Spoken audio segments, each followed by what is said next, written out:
Selamat datang di channel Pemuja Malam. Jangan lupa like, share, and subscribe ya. Terima kasih.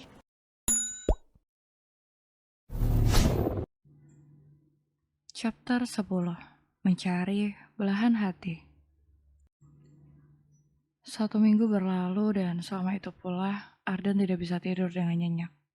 Saat siang dia menyibukkan diary dengan pekerjaannya, dan saat malam dia terus menunggu dia pulang. Sylvana yang diam-diam mengawasi anaknya pun merasakan sesak yang luar biasa. Dia tidak sanggup melihat anaknya tersiksa seperti itu. Tapi tentang Dea bukan berarti dia maafkan. Sylvana masihlah menganggap dia sumber masalah dari ini semua. Dan Leon yang selalu ada bersama Arden sungguh tidak tega melihat tuannya terpuruk seperti itu. Hari ini Leon membeli obat tidur, mengganti kemasannya dengan label vitamin. Tuan, saya membelikan Anda vitamin. Minum ini saat jam 9 malam. Cukup 1 pil saja. Ucap Leon. Dia menyerahkan obat itu di hadapan Arden yang duduk di kursi kerjanya. Malam sudah datang, tapi Arden masih betah duduk di sini. Meski dia sudah berada di apartemen, namun hanya berkas-berkas yang dia hadapi. Bagaimana pencarian dia? Apa sudah ada perkembangan? Kemungkinan besar Nona Dea pergi ke kota S, Tuan. Anak buah kita sedang menyisir kota itu. Jangan berhenti mencari. Berapapun uang yang kau butuh, katakan padaku. Baik, Tuan. Pergilah. Leon mengangguk. Sebelum pergi, dia menundukkan kepalanya memberi hormat. Namun langkah Leon yang hendak keluar tiba-tiba terhenti saat dia mengingat sesuatu. Dia memutuskan untuk kembali menghadap pada Arden.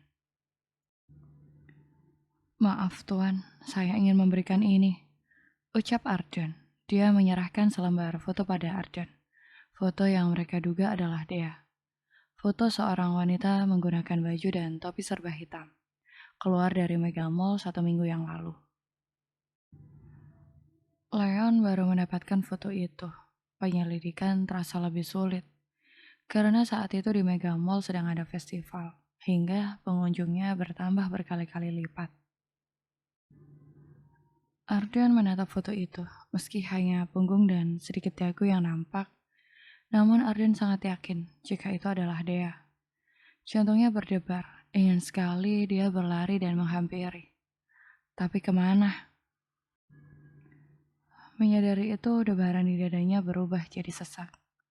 Anak buah kita terus mengikuti kepergian wanita itu melalui CCTV jalanan dan tujuannya adalah kota S. Arden mengangguk. Dia tidak bisa berkata apa-apa lagi. Dan setelahnya, Leon benar-benar pergi dari sana, meninggalkan Arden yang terus menatap sesosok wanita di dalam foto itu. Kamu benar-benar ingin pergi dariku deh. Kamu sampai menyamar seperti ini. Tapi kamu masih terlihat cantik. Gumam Arden. Dia tersenyum meski itu senyum getir.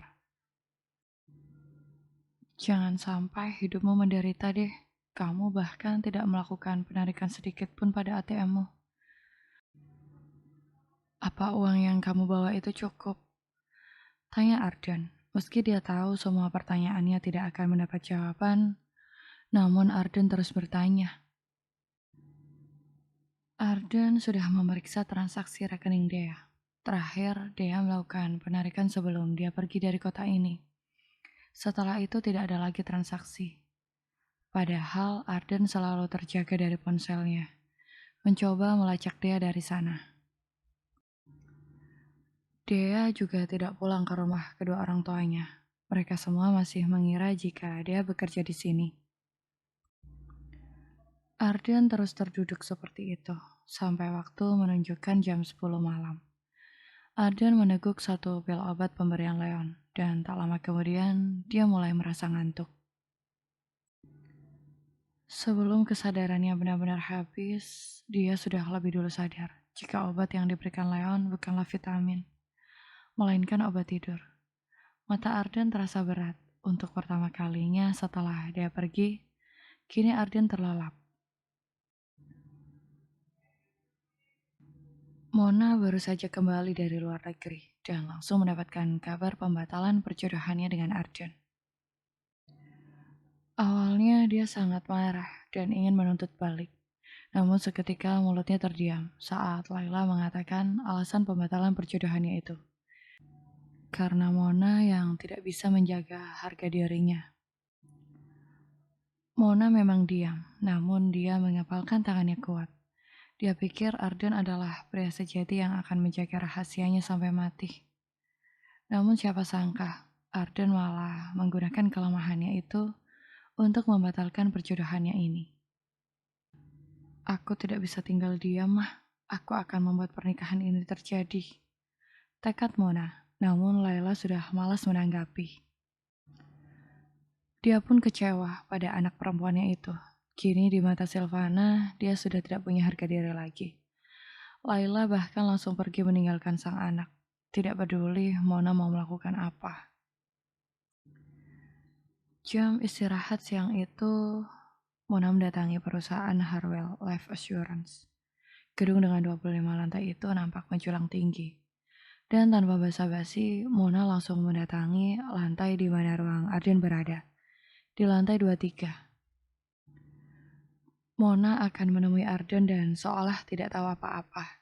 Dia akan membuat pernikahan di antara mereka tetap terjadi. Bagaimanapun caranya. Namun langkah Mona terhenti saat Leon menghadangnya di depan pintu ruangan itu. Maaf Nona, Anda tidak bisa masuk. Cegah Leon. Dia berdiri di hadapan Mona, membuat langkah wanita cantik ini terhadang. Jaga sikapmu, aku bisa saja membuatmu dipecat dari perusahaan ini. Geram Mona, tapi Leon tetap bergeming. Wajahnya pun nampak datar. Tidak merasa takut dengan ancaman sang nona muda. Minggir, apa kamu lupa? Aku adalah calon istrinya Arden.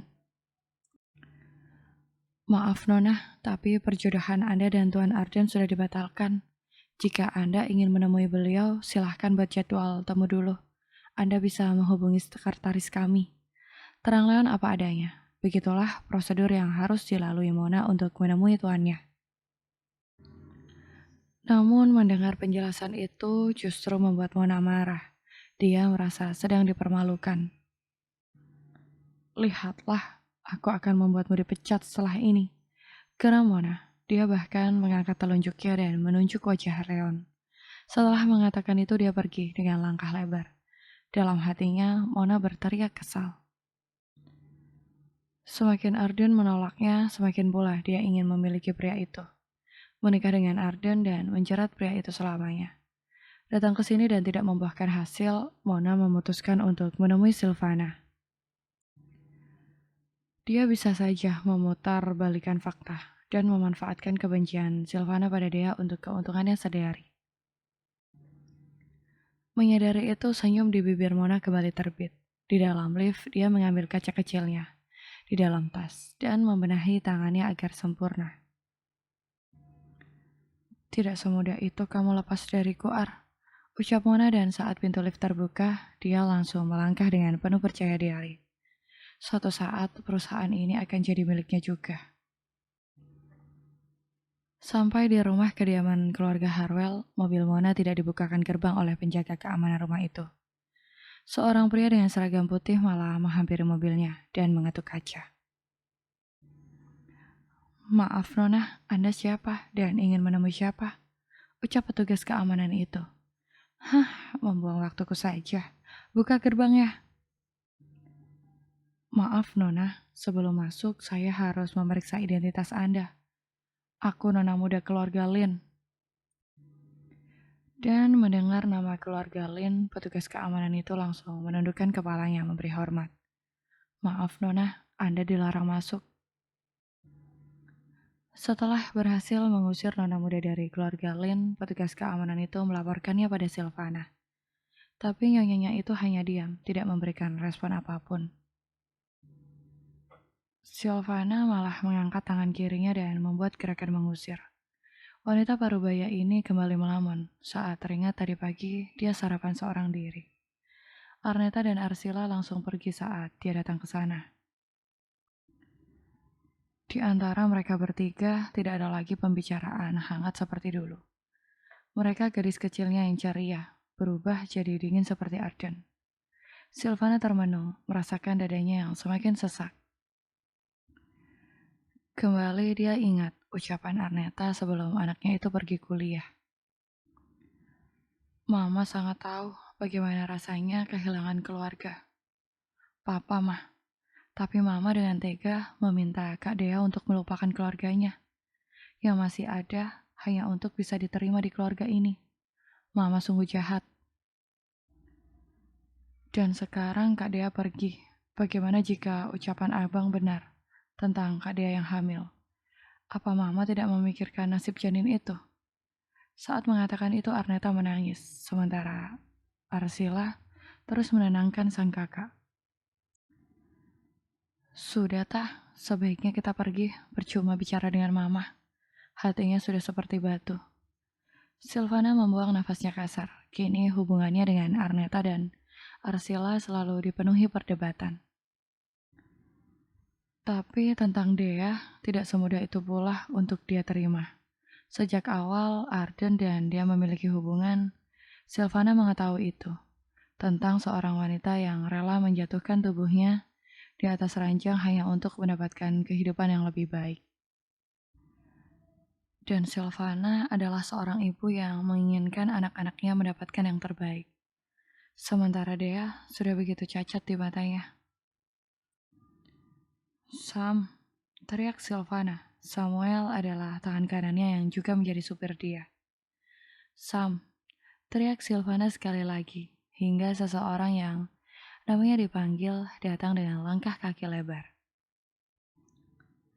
Iya Nyonya, pergilah temui Leon dan cari tahu sebatas mana hasil pencarian mereka pada Dea. Baik Nyonya, dan satu lagi, katakan pada Leon, jangan mengatakan hal ini pada Arden. Jangan beritahu Arden jika aku memintamu datang ke sana. Baik Nyonya. Setelahnya Sam pergi dan Silvana kembali membuang nafasnya berat. Entah bagaimana nantinya, namun kini dia pun ingin menemukan Dea. Silvana pun ingin memastikan sesuatu. Benarkah dia hamil atau tidak? 1 bulan telah lewat. Selama itu pula Mona tidak bisa menemui keluarga Harwell. Pencarian Arden dan Silvana pada Dea pun belum membuahkan hasil. Mereka tidak bisa menemukan Dea di kota S.